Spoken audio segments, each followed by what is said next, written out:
Today I will mostly be looking like a 90s heartthrob pin-up boy with my curtain style fringe here because quite frankly my hair has decided that it's giving up, or it's just doing this, mandatory mum bun. If you know, you know. So first of all, what are we going to talk about today? We're going to talk about late stage capitalism. Really wish I hadn't have done that because that is quite cringe, isn't it? But hey, I am a bit cringy. We said this. So late stage capitalism, it's going to be quite the deep dive. We're going to be looking at what late stage capitalism is, how we've ended up where we are, and why we're just consumers. So what exactly is late stage capitalism? I hear you cry. It's quite a big term, isn't it? And we hear it branded around quite a lot.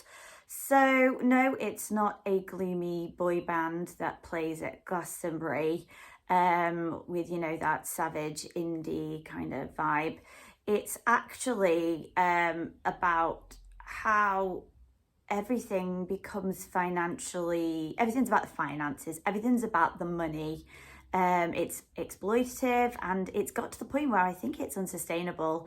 Gone are the times where things were free. We're getting to the point where late stage capitalism is charging us to use a toilet on an airplane, and I'm not entirely convinced that we won't be paying a breath tax for the kind of air that we're breathing. This air is better, so you're going to be taxed on it.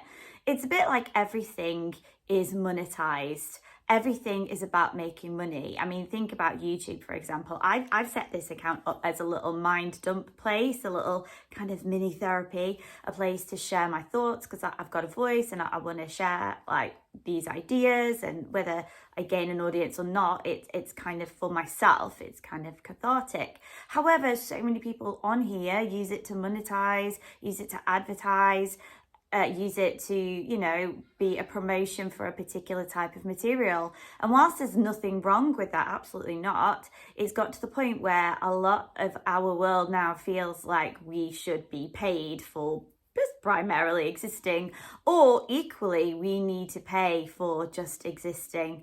So the term was coined academically in the 20th century, and now we're using it all over the place here in the 21st.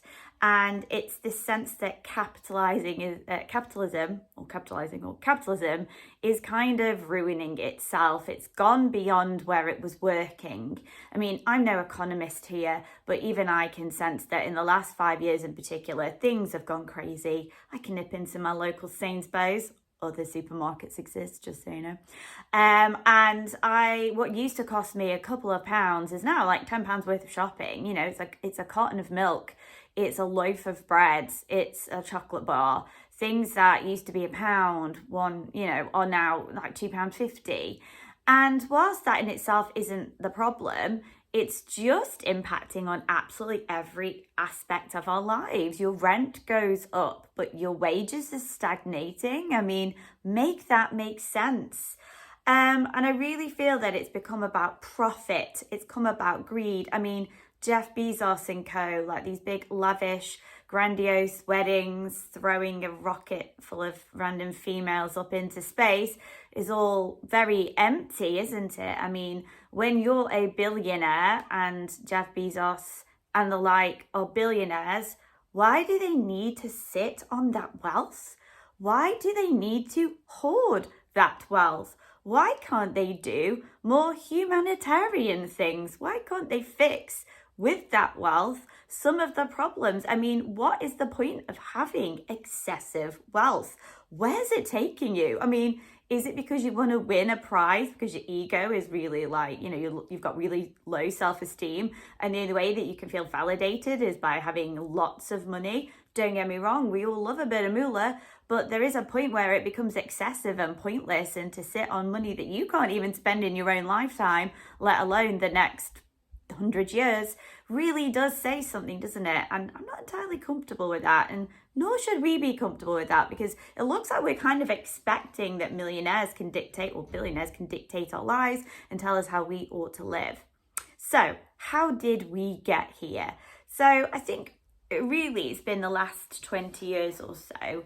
And there was a really interesting documentary that I watched by a gentleman called Michael Moore. I think it's on YouTube. If I find it, I'll link it down below in the description.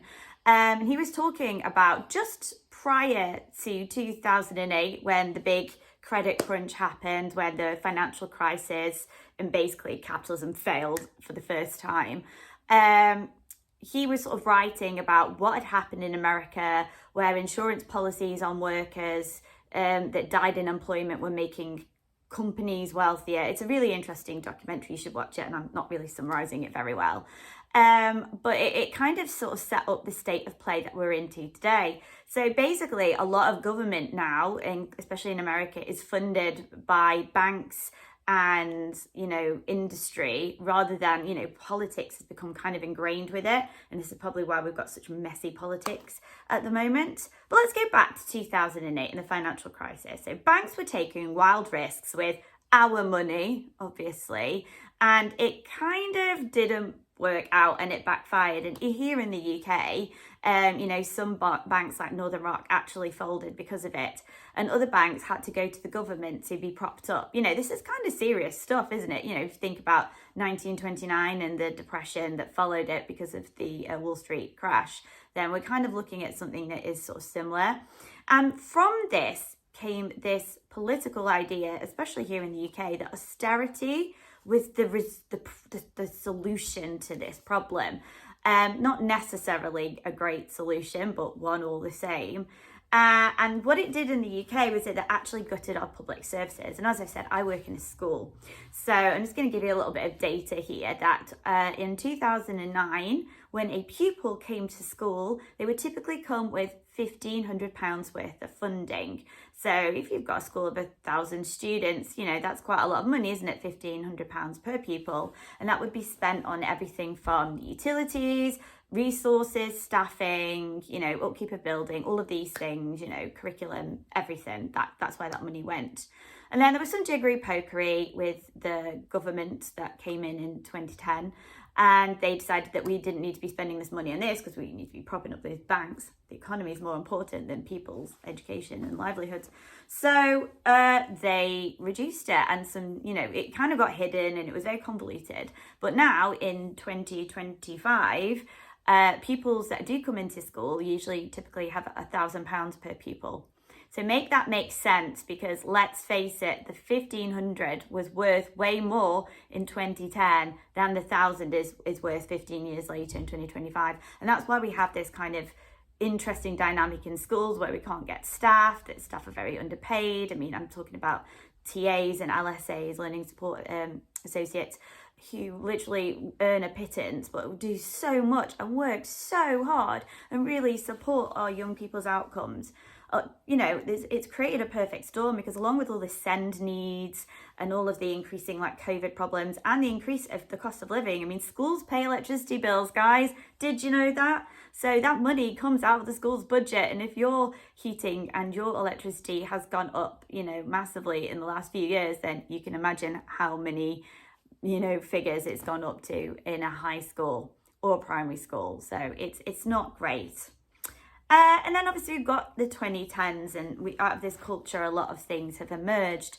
Gig culture, like working freelance and just sort of the gig economy and getting a job that sort of pays in the short term. Hustle culture, we've got a side hustle. It's become really common now for people to have a side hustle and to monetize and generate revenue from that side hustle. Because the jobs we're doing don't pay us enough? Yeah, probably. Because, as I said, I'm no economist here, but certainly if the general population have a good standard of living, have a fair wage, an equitable wage that makes them be able to have some leisure and enjoyment outside of their work, then doesn't that boost the economy? But as I said, this austerity came in and it was save here, cut here, and we've seen the ramifications of that, especially here in the UK. Think about the NHS, waiting times, trying to, get, an appointment with the GP can actually be quite phenomenally ridiculous. I've had some medical care recently, And it's been months waiting on lists before I've gone and got my scans or I've had, an appointment with a consultant. So it is kind of sad. And the NHS is a brilliant resource. I'm sorry, I don't care what you say. It is very much worth the investment. And we're very privileged here in the UK to have it. But it costs money and it needs funding, and it needs funding fairly. But if we're trying to slink in the background some capitalist, insurance-based private healthcare that means we're going to pay more, then I'm not on board with that, because we have a perfectly workable system that worked fine previously and suddenly is coming under a lot of problems because it's not being well managed and it's not being well financed. So yeah, that's definitely something we need to think about.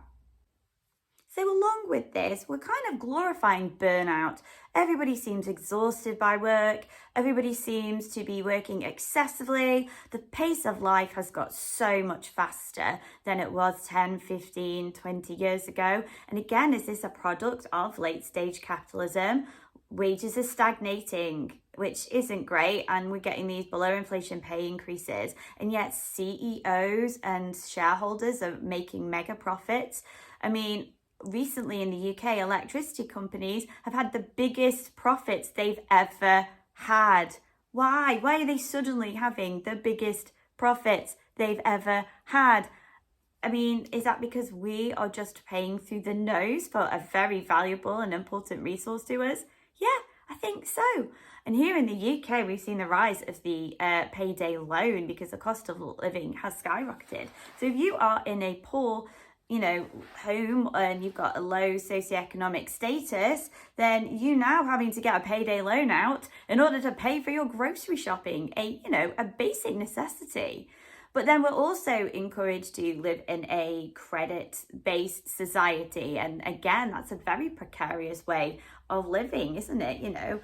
I watched a really interesting documentary, again on YouTube, I'll link it below if I find it, about in the 1967, how the average British earner was spending their money and how it impacted on the average living wage. And it was really interesting to see the varied approaches to this. A lot of people, we saw hire purchase, this credit sort of society emerging at the end of the 1960s, but then we saw other people that were just saving and living to their means.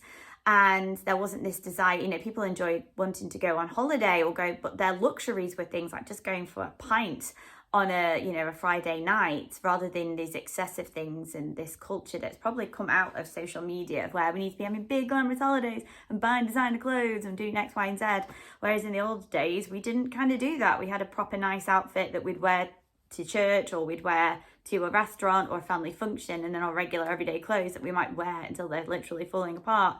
And now we have this like Shein culture of I must buy, I must buy, I must buy.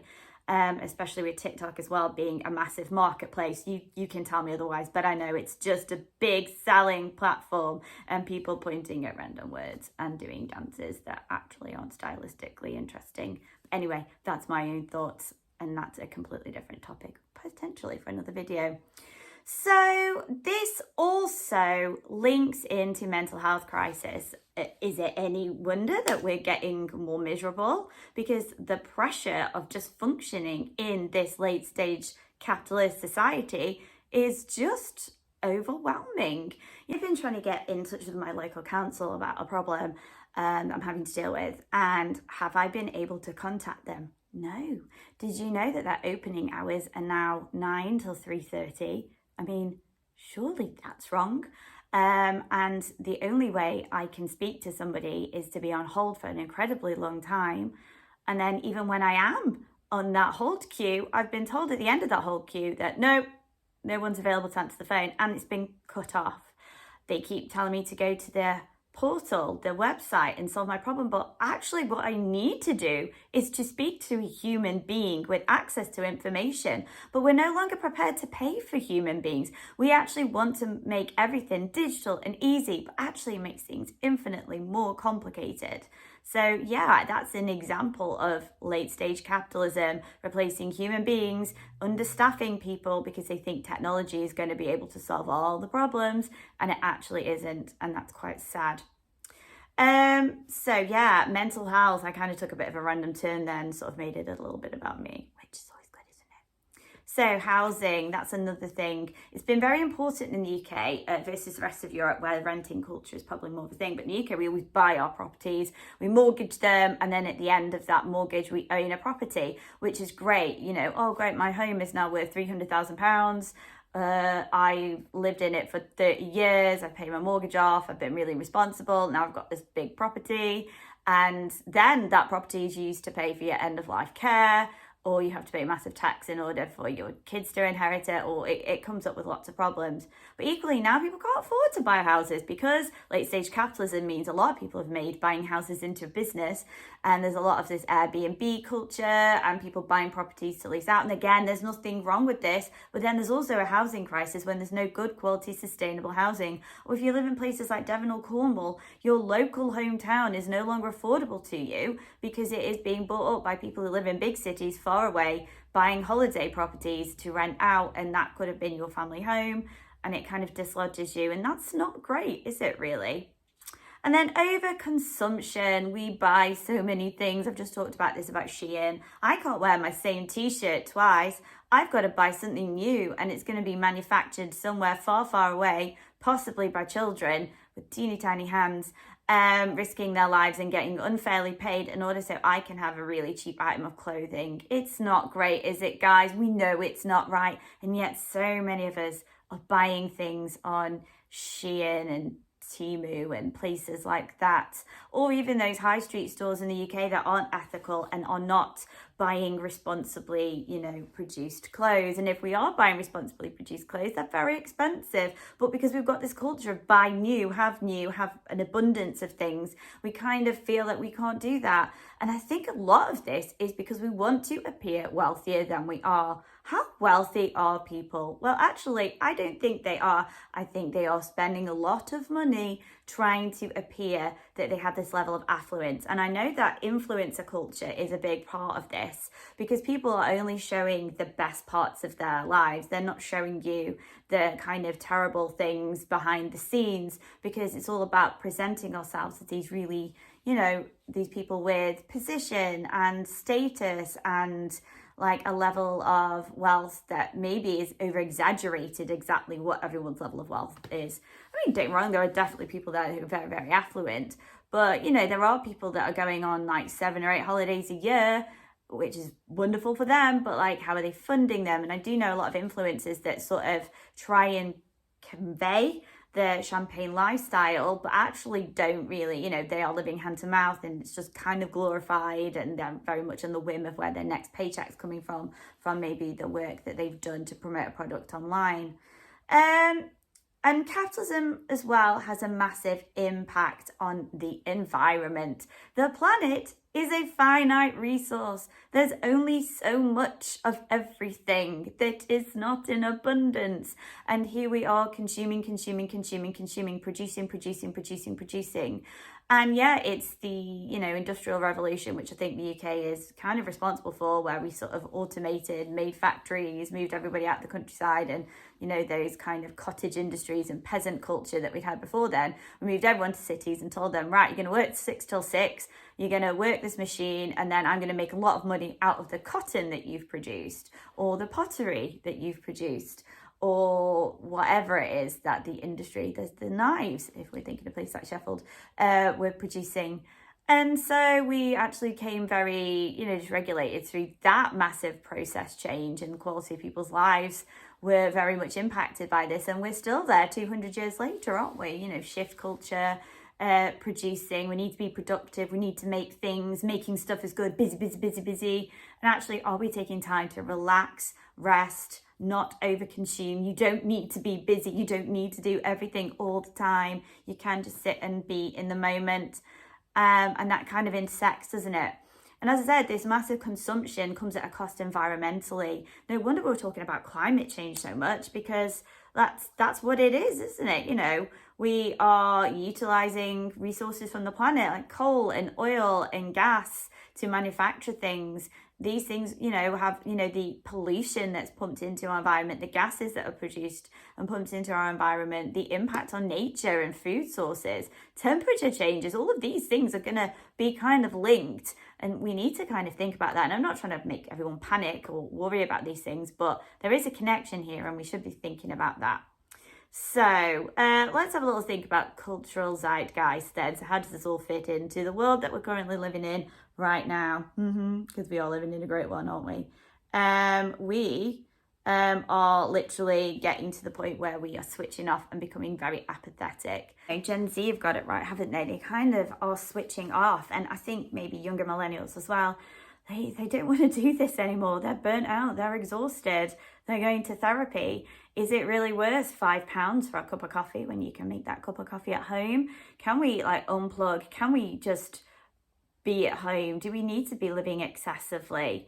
Let's be environmentally conscious. Let's be activists and promote causes that aren't linked to capitalism. Let's not buy stuff off Amazon. That could be something that we could do actually. But that would be really hard. I love those little packages. I love the ease and convenience because I really no longer like shopping. But anyway, another little sideline there. So I think what we could say is that, I'm making a video, very awkward video actually, on late stage capitalism, but that's because we are self-aware now. We have entered this great consciousness of understanding that we can't just keep consuming and things do need to change. So exactly what are these changes and how are they going to look? Does this mean we're going to buy less? Are we becoming more thrifty? Vinted itself has become a massive platform. Depop, people are buying and selling old things on these platforms, and it's better to reuse and recycle and reduce our consumption. So we can't actually unsubscribe from capitalism because it's a big part of the society that we're living in. And, it's a gym membership. We can't just be like, hey, we don't want to do this anymore. We literally have to kind of think around the problem and be a little bit more versatile in our approach. So I think we need to rethink what success looks like. And it shouldn't be about what we consume quite so much. It shouldn't be about, I've had a new car, I'm going on holiday, I've got this branded watch, I've got the latest iPhone, and I'm breaking our necks in order to kind of support this lifestyle, but actually being happy to utilize old things and reuse things and being successful in being happy. Isn't that what we're all trying to be? Just live a day and be happy. And then mindfulness comes into that. My camera is being a nightmare today. And it's in a little holder thing. You'd think it would do better. Work better. This isn't fair. I'm trying to be a professional here. So that, I was talking about coffee and I've completely forgot my point now. So yeah, that's great. I'll never know what that sentence ended like. It's just disappeared off like perimenopausal brain fog. The dream. So yeah, actually I do remember. I've managed to grasp my thread back. Woohoo. Is it better to take that cup of coffee that you make at home and you put love and attention into your own oat milk latte, because you can buy your own milk frother, you can buy your nice coffee machine and spend the money on that rather than a coffee out every day, and take it in your nice travel mug that you can use every single day, recycle, reduce, reuse, all of that. And then go for a walk in your beautiful hometown or around the street or in the local forest and just have a mindful moment with that cup of coffee and appreciate that rather than having to splurge or spend. Is it better to pack a picnic up and take your kids to a park or a woodland rather than spending, the theme park attractions and taking a moment to look at the leaves and the nature and all the beautiful aspects of that? Is it better to kind of have a go at making something, bake that cake for your friend's birthday rather than purchasing it? Is it better to have less and be appreciative of that less? Should we be saving more and then splurging on those big products because actually we've earned that money and this is completely ours and that's amazing. That's what we need to do. So late stage capitalism, ruining it for everybody. But actually, this isn't, all doom and gloom. I think we're already starting to realize that we're moving into a different era. And I don't know what the world's going to be like in the next 10 years' time, but I certainly do think that cultural shifts are coming and our perspectives are changing, and we are no longer kind of as happy about empty consumerism, because I think it makes us feel empty ourselves. Buying stuff isn't going to make you happy. Forming emotional connection is going to make you feel happy. Doing something that gives you a sense of fulfillment and achievement is going to make you feel happy. Using your own head and creating something or sharing your ideas is going to make you feel happy. That human connection and using the resources that we have. And I mean, who knows where we're going to be in 15 years' time? Maybe things aren't going to be as easy as they are now. Maybe this is the last hurrah before we enter a very different era where, we can't get things. We already see that, don't we? It's not with stuff on the shelves. Things aren't being restocked fast enough. There's been some really weird stuff happening in the last 5 years, especially in this post-COVID era. So late stage capitalism is exhausting. But it's just a chapter, isn't it, in our economic history? And as we know, economic history can vary massively, with boom and bust being a big part of this. So what can you do? You can scream into the void and acknowledge what's happening, or you can try and work against it and use some of the strategies that I've mentioned in this very convoluted, very waffly video. We know I love a waffly video. I'm sorry my camera has taken me through so many angles. I mean, I think I've been up here, I've been down there, it's probably dropped down. Maybe it won't come across in my naff editing, but let's face it, my editing is not that sophisticated. Yay! So thank you very much for joining me on this deep dive. I hope to speak to you and hear your thoughts in the comments, should you wish to make a comment, because it's all about sharing discussion and ideas here. So have a great one, and I'll see you soon. Bye-bye.